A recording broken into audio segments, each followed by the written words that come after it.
Assalamualaikum warahmatullahi wabarakatuh. Kami dari kelas Tata Kelola dan Manajemen Risiko, kelompok B, akan menjelaskan hasil diskusi kami mengenai bab Assessing Risk, Classifying Risk, and Analyzing Risk. Sebelum itu, saya akan mengenalkan nama anggota dari kelompok kami. Yang pertama ada Dinda Aulia Rosa dengan NPM akhir 141, Alexa Nora Soraya dengan NPM akhir 164, Adinda Ekawati dengan NPM akhir 213, Alia Azahra dengan NPM akhir 238, dan yang terakhir Fatimatul Zahra dengan NPM akhir 250.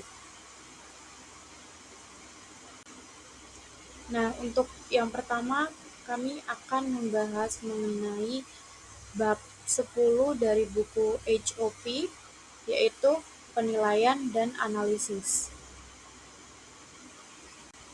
Di sini saya akan membahas mengenai importance of risk assessment.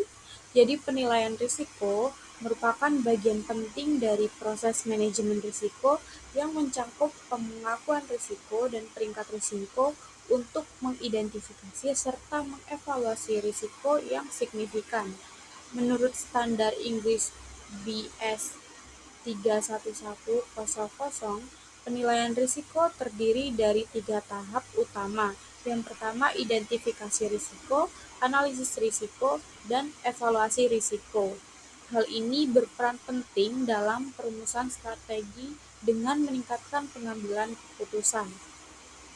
Nah, risiko yang dianggap signifikan merupakan risiko yang melebihi batas tolak ukur tertentu dan dapat berdampak pada tujuan perusahaan, pemangku kepentingan, proses utama, ataupun ketergantungan utama. Dalam penilaian risiko, organisasi mempertimbangkan beberapa hal berikut. Yang pertama, besar kemungkinan kejadian jika risiko terjadi. Yang kedua, dampak yang timbul terhadap organisasi. Yang ketiga, tingkat kemungkinan terjadinya risiko. Dan yang terakhir, peluang untuk meningkatkan pengendalian risiko. Jadi penilaian risiko harus membantu dalam pengambilan keputusan dan penentuan respon terhadap risiko, bukan hanya sekedar mencatat risiko. Nah, salah satu proses keputusan utama hal ini adalah menentukan apakah risiko akan dievaluasi pada tingkat inheren atau dengan kendali yang sudah ada atau direncanakan. Nah, kemudian yaitu approaches to risk assessment. Jadi sebuah organisasi atau perusahaan dapat menggunakan berbagai pendekatan dalam menilai risiko. Yang pertama ada pendekatan top down yang dipimpin oleh manajemen risiko senior dengan risiko yang dinilai dari tingkat strategis dan validasi ke bawah. CEO memiliki peran penting terutama dalam menilai risiko eksternal. Kemudian yang kedua, pendekatan bottom up. Hal ini melibatkan staf dan manajemen departemen untuk mengidentifikasi risiko operasional dan kepatuhan. Jadi setiap pendekatan memiliki kelebihan dan kekurangan. Penilaian risiko top down lebih berfokus pada strategi, taktik, operasional, dan kepatuhan. Sedangkan penilaian risiko bottom up lebih menyoroti kepatuhan, bahaya, pengendalian, dan peluang. Nah, secara keseluruhan, penilaian risiko yang efektif memungkinkan organisasi untuk mengidentifikasi risiko utama dan menerapkan strategi pengolahan yang tepat dengan mempertimbangkan keseimbangan antara perspektif strategis dan operasionalnya. Selanjutnya, teknik penilaian risiko. Yang pertama, kuesioner dan daftar periksa. Nah, penggunaan kuesioner terstruktur dan daftar periksa untuk mengumpulkan informasi yang akan membantu pengenalan risiko signifikan. Lalu yang kedua, lokakarya dan brainstorming, yaitu pengumpulan dan berbagi ide pada lokakarya untuk membahas peristiwa yang dapat mempengaruhi tujuan, proses inti, atau ketergantungan utama. Lalu yang ketiga, inspeksi dan audit. Nah, inspeksi fisik terhadap tempat dan aktivitas serta audit kepatuhan terhadap sistem dan prosedur yang ditetapkan. Lalu yang keempat, bagan alir dan analisis ketergantungan. Ini merupakan analisis proses dan operasi dalam organisasi untuk mengidentifikasi komponen penting yang menjadi kunci keberhasilan. Lalu yang kelima yaitu teknologi crowdsourcing, yaitu penggunaan aplikasi seluler untuk memungkinkan individu mengunggah pandangan mereka tentang resiko ke platform data. Selanjutnya, sifat dari matriks resiko. Ketika sebuah risiko telah dikenali sebagai risiko penting, organisasi perlu memberi peringkat sehingga risiko penting yang prioritas dapat diidentifikasi. Lalu, teknik untuk menilai risiko sudah mapan, tetapi ada juga kebutuhan untuk memutuskan ruang lingkup yang ada untuk meningkatkan kontrol lebih lanjut. Pertimbangan ruang lingkup untuk peningkatan lebih lanjut yang hemat biaya merupakan pertimbangan tambahan yang membantu dalam identifikasi yang jelas dari prioritas risiko yang signifikan. Organisasi perlu menetapkan ukuran kemungkinan risiko dan dampak risiko yang akan digunakan di seluruh organisasi. Lalu di sini ada tabel. Jadi tabel-tabel ini tuh merupakan tabel frekuensi risiko itu sendiri. Jadi ada likelihood, itu ada unlikely. Unlikely ini frekuensinya dapat diperkirakan akan terjadi, tetapi hanya terjadi 2 atau 3 kali selama 10 tahun dalam organisasi ini atau organisasi serupa. Lalu yang possible, telah terjadi lebih dari 3 kali dalam 10 tahun terakhir di organisasi ini, atau terjadi secara teratur di organisasi serupa, atau dianggap memiliki kemungkinan yang masuk akal untuk terjadi dalam beberapa tahun ke depan. Lalu likely, frekuensinya yaitu terjadi lebih dari 7 kali selama 10 tahun di organisasi ini atau di organisasi lain yang serupa. Lalu keadaan sedemikian rupa sehingga kemungkinan besar akan terjadi dalam beberapa tahun ke depan. Lalu almost certain yaitu telah terjadi 9 atau 10 kali dalam 10 tahun terakhir dalam organisasi ini atau keadaan yang muncul yang hampir pasti akan menyebabkan hal itu terjadi. Baik, selanjutnya adalah risk perception atau perspektif resiko. Jadi, dalam latihan penilaian resiko, peserta lokal karya memiliki pandangan berbeda tentang suatu resiko. Nah, perbedaan ini diakomodasi melalui teknologi atau di diskusi lebih luas. Perspektif individu tetap terhadap resiko itu dipengaruhi oleh beberapa faktor yang meningkatkan kekhawatiran masyarakat, seperti yang pertama itu resiko tidak sukarela, contohnya polusi dibandingkan sukarela seperti olahraga berbahaya. Lalu yang kedua itu adalah distribusi risiko yang tidak adil, dan yang ketiga itu adalah risiko yang sulit dihindari meskipun dengan tindakan pencegahan. Lalu pandangan yang berbeda mengenal pentingnya suatu risiko itu dapat ditemukan pada berbagai tingkat senioritas dalam organisasi.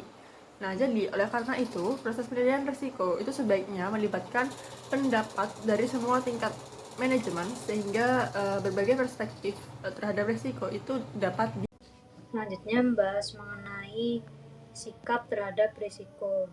Sikap terhadap risiko ini merupakan merujuk pada pendekatan atau pandangan suatu organisasi dalam menghadapi risiko.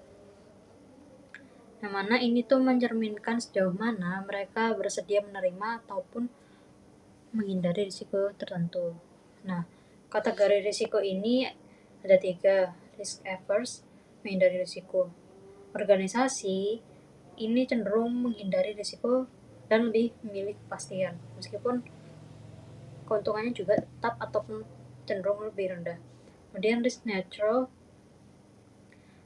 ini pendekatan yang seimbang, yang mana keputusan ini berdasarkan pada analisis rasional tanpa kecenderungan kuat untuk menghindari atau mencari risiko. Selanjutnya risk seeking, yang mana organisasi ini bersedia mengambil risiko lebih besar dengan mendapat harapan mendapat keuntungan yang lebih tinggi. Nah, faktor yang mempengaruhi sikap terhadap risiko ini ada budaya organisasi, kemudian pengalaman yang pernah dilakukan saat masa lalu, kemudian lingkungan regulasi yang mana berupa peraturan dan kebijakan eksternal yang dapat membatasi risiko ataupun mendorong pengambilan risiko. Juga ada kapasitas finansial. Ini kemampuan keuangan sebuah organisasi sehingga menentukan sejauh mana risiko dapat ditoleransi.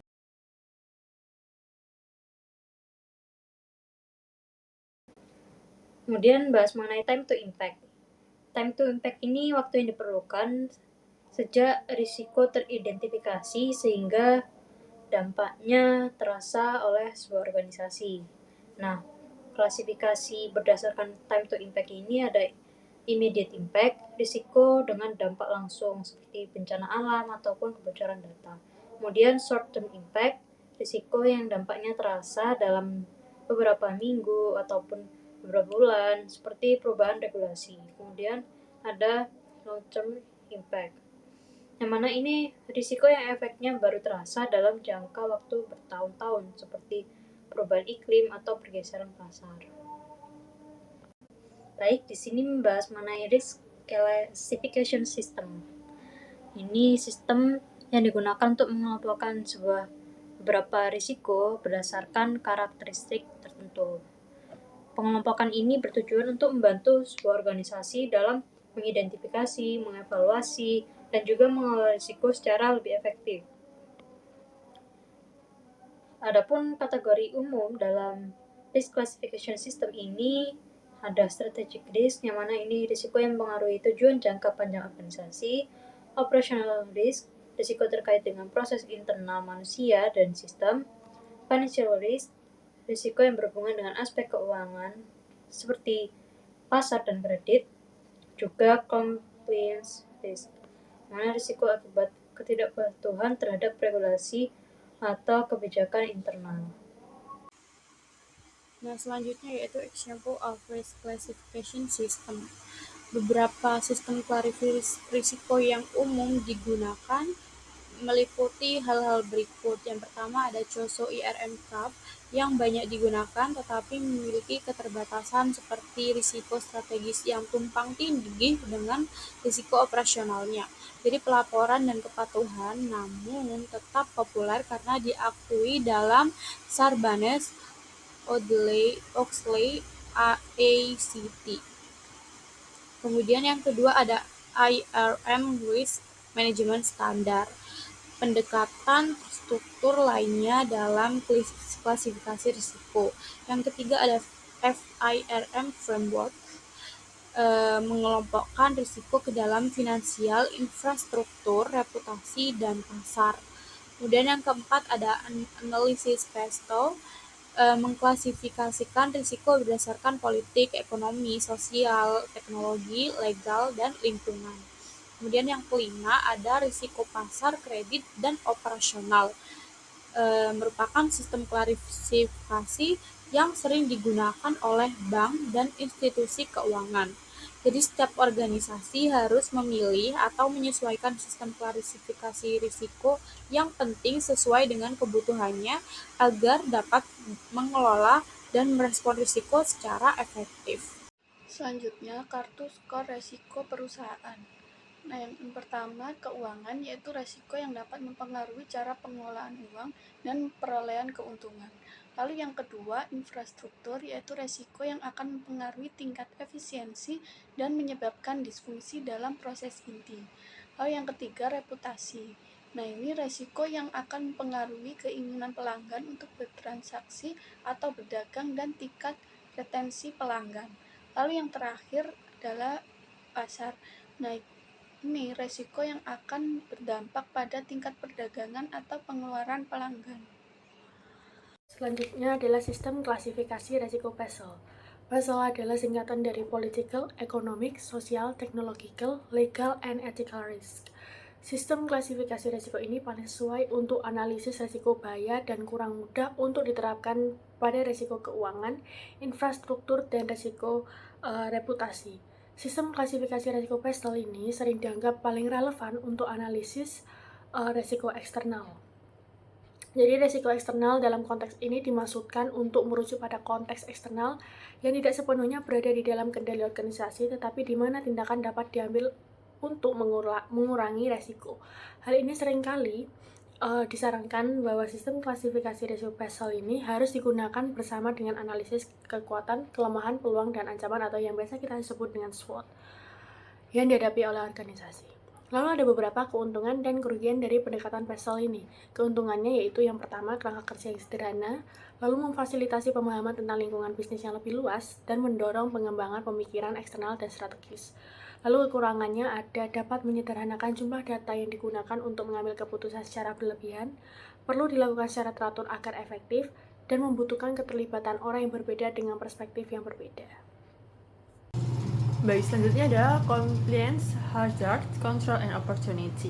Jadi dalam slide ini itu menjelaskan mengenai resiko kepatuhan itu seringkali termasuk dalam kategori lebih besar seperti dalam analisis PESTEL atau P politik dan Orange Book atau operasional. Namun, resiko ini sulit diidentifikasi karena memerlukan peristiwa pemicu agar menjadi nyata.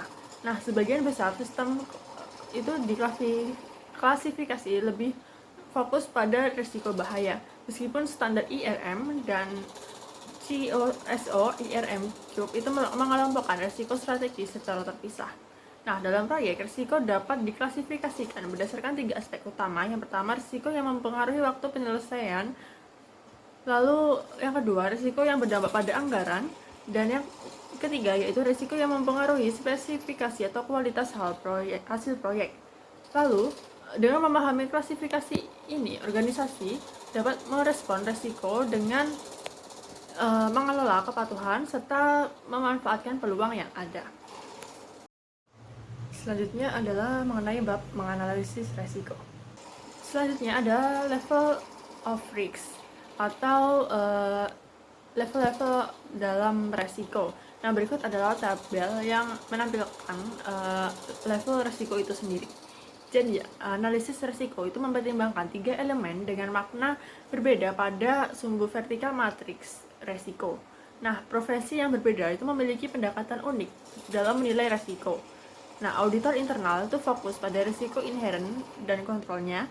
Nah, manajer risiko itu menilai risiko saat ini dan perubahannya, sementara praktisi kesehatan dan keselamatan itu menilai risiko dengan kontrol yang ada, mengasumsikan efektivitas tetap terjaga.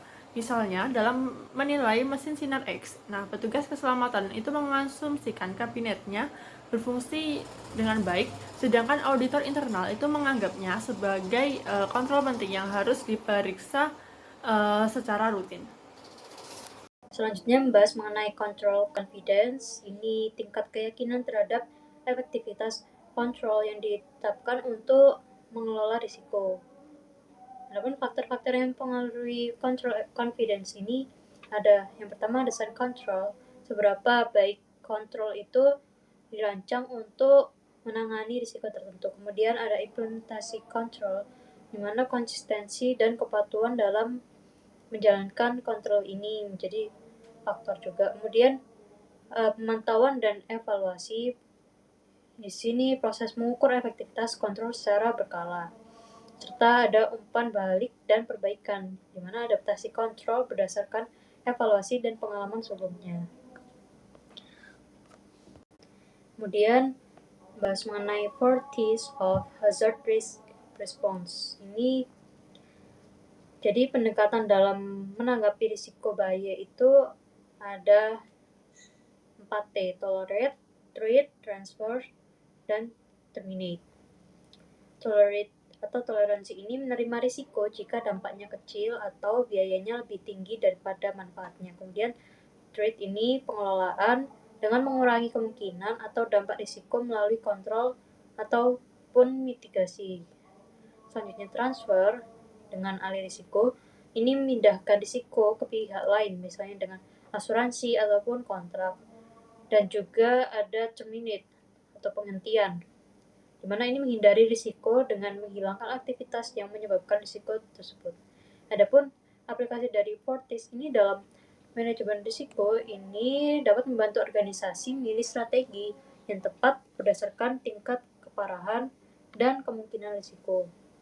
Selanjutnya, memastikan penggunaan sumber daya yang efisien dalam pengelolaan risiko. Kemudian yaitu risk recognition names, Dalam proses penilaian risiko, organisasi sering mengidentifikasi banyak risiko potensial yang terjadi, memfokuskan perhatian pada risiko yang paling signifikan. Diperlukan uji tolak ukur guna menentukan risiko mana yang harus diprioritaskan. Uji tolak ukur untuk menentukan risiko, yang pertama ada risiko keuangan atau komersial. Hal ini dinilai berdasarkan ambang batas moneter, misalnya persentase dari laba, omset, ataupun nilai neracanya. Kemudian yang kedua ada risiko operasional atau infrastruktur. Jadi hal ini merupakan dievaluasi berdasarkan biaya, dampak, dan durasi gangguan. Misalnya apakah risiko akan mengganggu operasi selama lebih dari setengah hari. Kemudian yang ketiga ada resiko reputasi.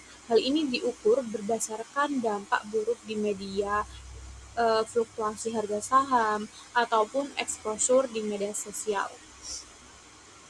Kemudian untuk organisasi atau perusahaan besar, signifikan risiko keuangan dapat ditentukan berdasarkan batas operasi pengeluarannya, ambang batas persetujuan dewan direksinya, dan tingkat materialitas bagi auditor eksternal. Untuk menerapkan uji ini dapat membantu mengurangi jumlah risiko yang dipertimbangkan menjadi jumlah yang lebih terkendali. Langkah-langkah berikutnya adalah menilai kemungkinan setiap risiko signifikan terjadi atas ambang batas keuangan yang telah diterapkan untuk merekam dan memvisualisasikan hasilnya. Dapat digunakan matriks risiko. Selanjutnya, kapasitas risiko. Ini adalah merupakan ukuran seberapa besar risiko yang dapat atau seharusnya diambil oleh sebuah organisasi. Risiko dapat dikategorikan menjadi 3 jenis utama, yaitu yang pertama hazard risk dengan toleransi bahaya, control risk dengan tingkat penerimaan kontrol, dan opportunity risk yaitu dengan selera investasi. Total risiko organisasi mencakup keseluruhan paparan risiko dari ketiga kategori ini, sementara compliance risk umumnya diminimalkan dengan pengendalian yang sudah tertanam dalam proses inti organisasi. Kapasitas organisasi dalam menerima risiko bergantung pada faktor-faktor seperti kekuatan finansial, infrastruktur, reputasi, dan dinamika pasar. Dalam lingkungan yang berubah cepat, organisasi harus memiliki kapasitas risiko yang lebih besar. Contohnya, perusahaan pembuat DVD harus menghadapi perubahan teknologi ke layanan streaming dengan menyesuaikan model bisnis, memperoleh peralatan baru, dan mengembangkan keterampilan baru. Jika risiko ini melebihi kapasitas organisasi, maka opsi strategis seperti mencari mitra bisnis, menjual perusahaan, atau keluar dari pasar harus dipertimbangkan. Lalu ada mengevaluasi risiko, yaitu selera terhadap risiko. Setelah risiko dianalisis, maka perlu diputuskan bagaimana cara menanggapi risiko tersebut. Hal ini dapat berupa 4T untuk ancaman seperti yang dibahas teman saya tadi, atau 5E untuk peluang. Evaluasi risiko pada dasarnya merupakan titik keputusan untuk memutuskan apakah akan menanggapi atau tidak menanggapi risiko tersebut. Lalu risk appetite yaitu memiliki 4 prinsip utama seperti yang diungkapkan dalam makalah diskusi IRM tentang masalah ini, yaitu yang pertama mengakui keterkaitan. Apa yang dapat diterima di satu divisi atau unit bisnis mungkin tidak sesuai dengan selera di divisi atau unit bisnis lain, dan perlu ada cara untuk merekonsiliasi atau menangani kompleksitas ini. Yang kedua ada keterukuran. Penggunaan indikator risiko utama dan indikator kontrol utama berdasarkan data yang tersedia di dalam atau di luar organisasi diperlukan untuk menerapkan risk appetite secara konsisten. Namun demikian, selera organisasi perlu diterapkan secara praktis dalam yang realistis bagi organisasi agar dapat diterapkan dalam jangka waktu tertentu. Lalu ada variabilitas. Meskipun risiko dapat dinilai secara konsisten dan dinilai berdasarkan matriks yang sama, akan ada berbagai selera untuk risiko yang berbeda. Lalu yang keempat ada kematangan. Seberapa mahir organisasi dalam mengelola risiko akan berpengaruh pada selera organisasi untuk mengambil risiko tersebut. Ketegasan dalam pengelolaannya, risiko tidak boleh salah tempat, namun dan mungkin memerlukan beberapa bentuk validasi eksternal untuk menguatkan pandangan internal tentang kematangan manajemen risiko tersebut. Sekian presentasi dari kelompok kami. Mohon maaf apabila ada salah kata. Terima kasih.